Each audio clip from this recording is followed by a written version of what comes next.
Okay then. Well, welcome to the Poetry Box Live. So let's get started with our very first featured reader for today, Dianalee Velie, author of Italian Lesson. Dianalee Velie is the Poet Laureate of Newbury, New Hampshire, where she lives and writes. She is a graduate of Sarah Lawrence College and has a Master of Arts in Writing from Manhattanville College, where she has served as faculty advisor of Inkwell, a literary magazine.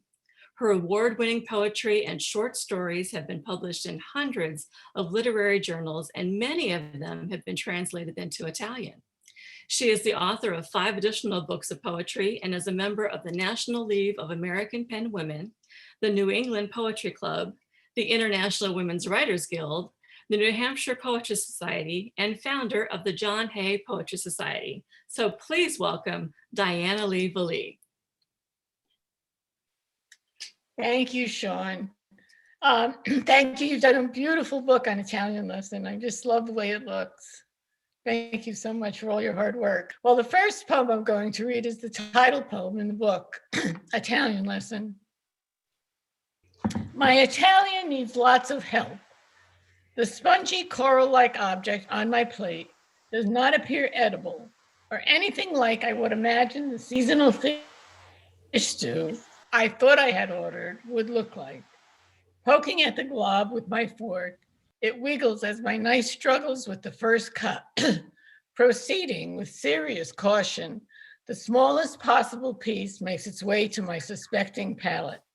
I have chewed softer gum. My mind starts screaming, don't swallow, and perspiration stains my silk blouse until with childlike deception, I lift my napkin to my lips, pat them delicately, and spit out the masticated mess. Inhaling a gulp of my wine, then air, I smile at the Sicilian waiter and then my date and ask in perfect Italian, "Che cosa è busseca?" He answers in perfect English, "One must develop a taste for Italy, signora, especially a taste for the tripe."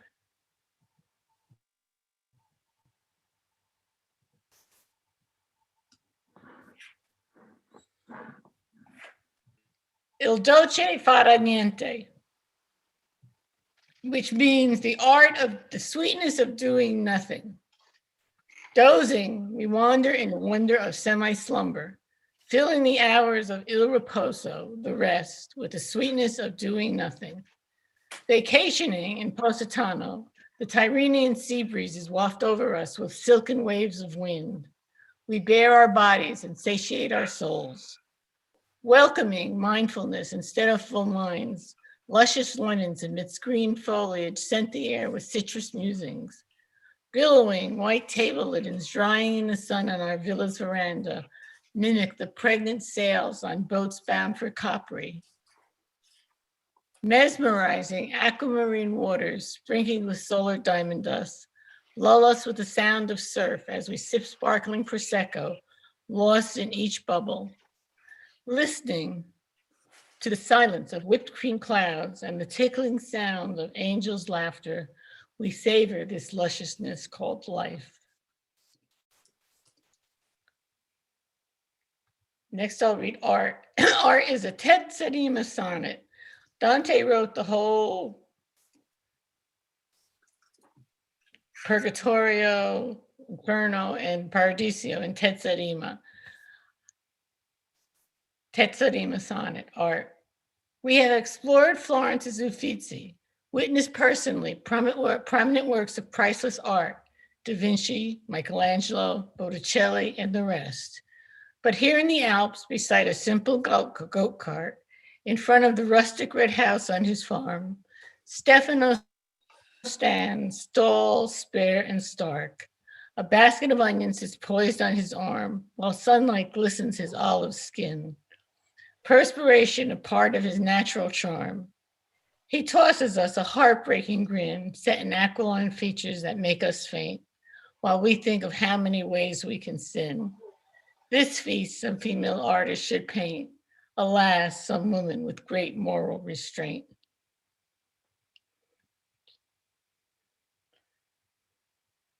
Blessing of the birds.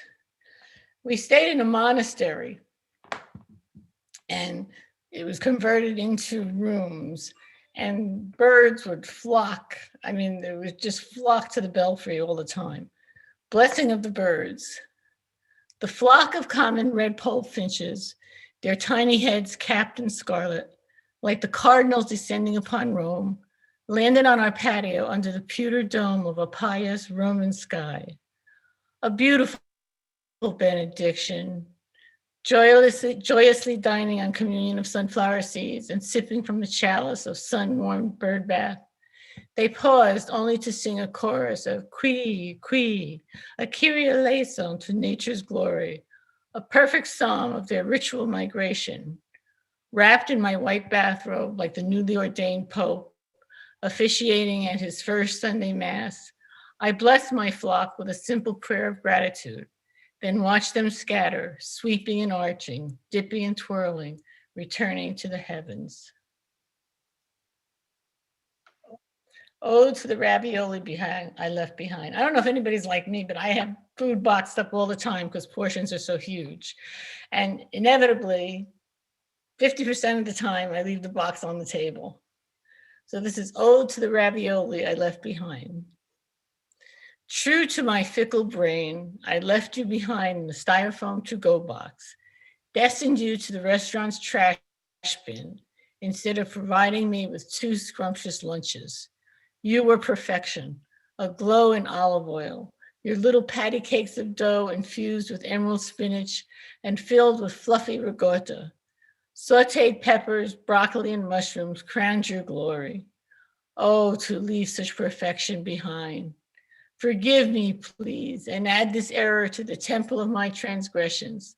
Unless, of course, I pray, our Italian waitress took you home to relish after her long shift, sitting in bed with her American boyfriend, seductively feeding each other tiny morsels of his stolen indulgence. This would grant me forgiveness and atonement.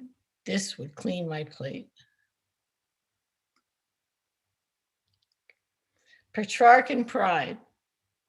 This is a Petrarchan sonnet, a little bit different than a Shakespearean sonnet. It has a different rhyme scheme. And we stayed, one of the times I went there, we stayed on a farm, and I got to ride a stallion, which I thought I could handle. I had my own horse for 28 years, so I was really confident I could do this. Petrarchan Pride. Riding the white stallion named Petrarch delights me as much as writing a sonnet in Petrarchan style. He does not know this poet brushing him, but his eyes show the spark of a reigning dictator, a monarch in his red barn in this Cortona hamlet. His coat, now as smooth as snowy velvet, I prepare to saddle up and embark on this brave Italian venture, knowing I am in for a wild ride. Confident and completely sure I can handle his untamed galloping stride, I urge him on through the pasture where he bucks me off with Petrarchan pride. Ruined my pride about being able to ride. Mount Etna is a villanelle. We have cousins in Sicily that we go visit often. And once when we were there, we were eating in Taormina on a rooftop restaurant, and Etna was just spilling bright red lava flows down the mountain, and it was surreal to watch. And a villanelle repeats lines, so you'll hear a lot of repetition. On a rooftop patio in Taormina, we sip Prosecco in the warm evening air, enjoying everything about Sicilia, especially the view of fiery Etna, streams of molten lava, a dramatic flare on a rooftop patio in Taormina. This dramatic volcanic montagna dominates the view as we all stare, enjoying everything about Sicilia. Our lemon-scented evening, Che Bella, seems ageless, magical, and so rare. On a rooftop patio in Taormina, Mount Etna casts her ancient aura, awing tourists in each cozy chair, enjoying everything about Sicilia. A volcano displays fiery fanfare to foreign travelers so debonair on a rooftop patio in Taormina, enjoying everything about Sicilia. La Nibia means fog, the fog. I was teaching in an old farmhouse, and the windows don't have screens. They just have shutters that close, and they were all open, and the fog rolled in, and it made the whole room look like it was in a mystical dream. And I wrote this while I was sitting there in the fog. La Nebbia. La Nebbia floats in waves, miniature clouds drifting through the old white shutters of our 400-year-old Cortona farmhouse and settling indoors around us like zabaione, the rich creamy dessert we feasted on last night.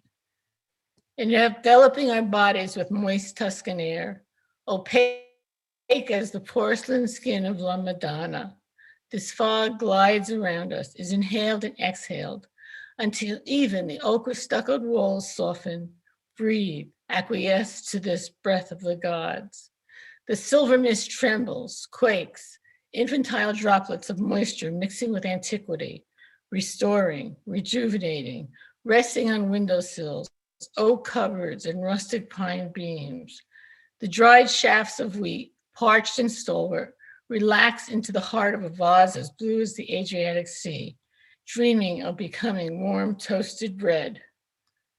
Cushioned by this ghostly shroud, the church bells soften, chime the Angelus as the spirits of Roman soldiers march on the old Etruscan road, their spear tips glittering in the fog, disguised now as the undersides of olive leaves, twinkling silver ornaments taunting La Nebbia with sporadic brilliance.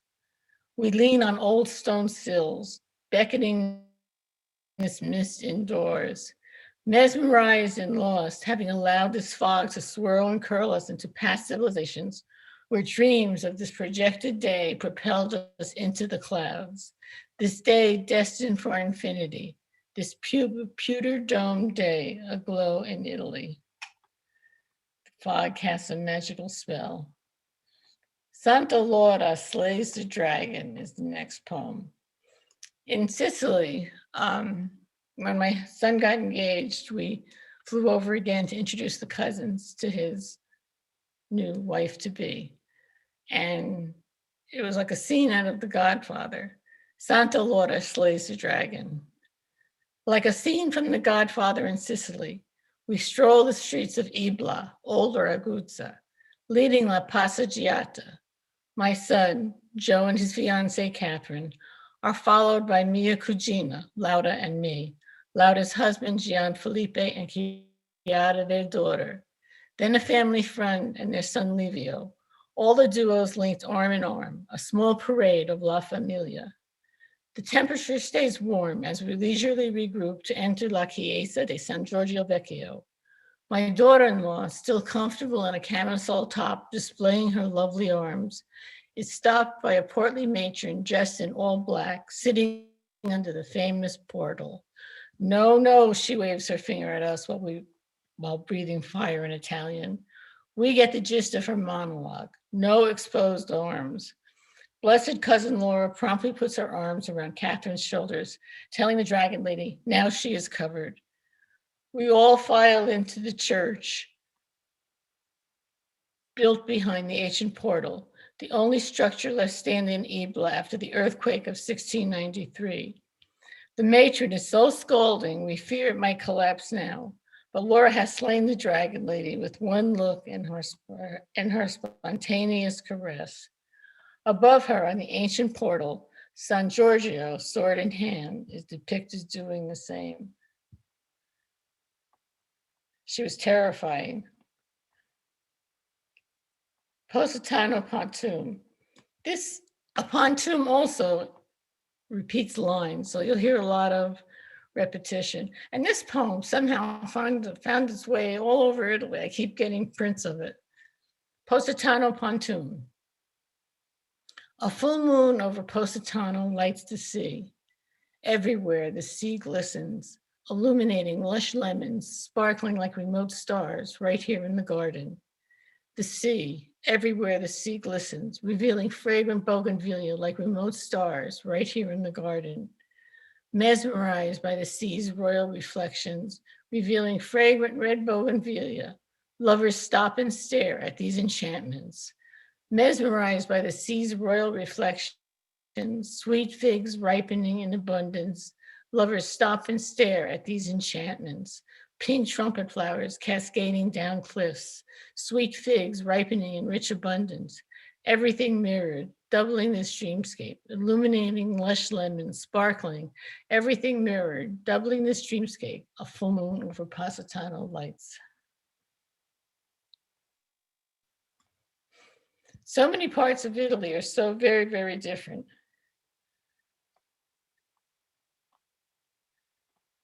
When we were leaving, when we stayed in the monastery, we had there were photographers teaching as well. I was teaching poetry and they were teaching photography. And we could never, ever lock the door, even with all the expensive equipment in it. We eventually got very comfortable with leaving it open, but in the beginning, all of us coming from the States were terrified of not locking the door. But then on the day we left, it locked.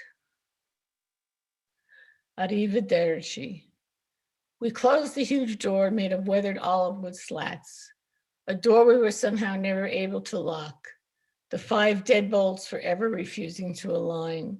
The door we left open like our hearts, arbored by a grapevine still displaying clusters of amethyst jewels. A door harboring expensive camera equipment and computers, containing lifetimes of stories.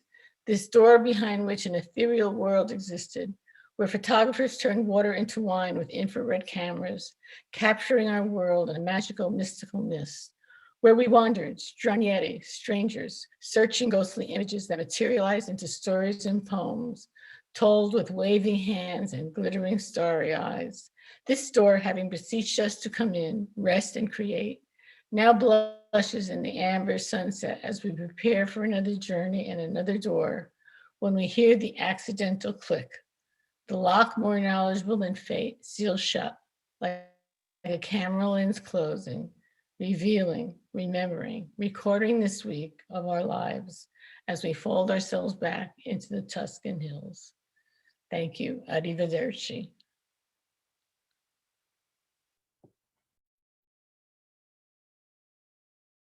So thank you so much for sharing your vision of Italy. And for those of you who might not have Dianalee's book yet, one of the special things in this book is that we actually did it in color. And throughout the whole book are beautiful photographs that her husband, Robert Pop, took while they were there. So as you're reading the poems, you get to see some of the sights as well, which is really, really fun. And I have to say, I'm so glad you read the horse poem, because I just love the fact that you're in Italy and you meet an actual horse, ride an actual horse named Petrarch, and have to write a sonnet. So that was just so perfect. You know what the fun so kismet, you know, I loved it. So thanks for sharing that. I was writing and they made my husband muck the stalls. That was just wonderful. So thank you so much, It Dianalee. fair. It was Thank wonderful. you.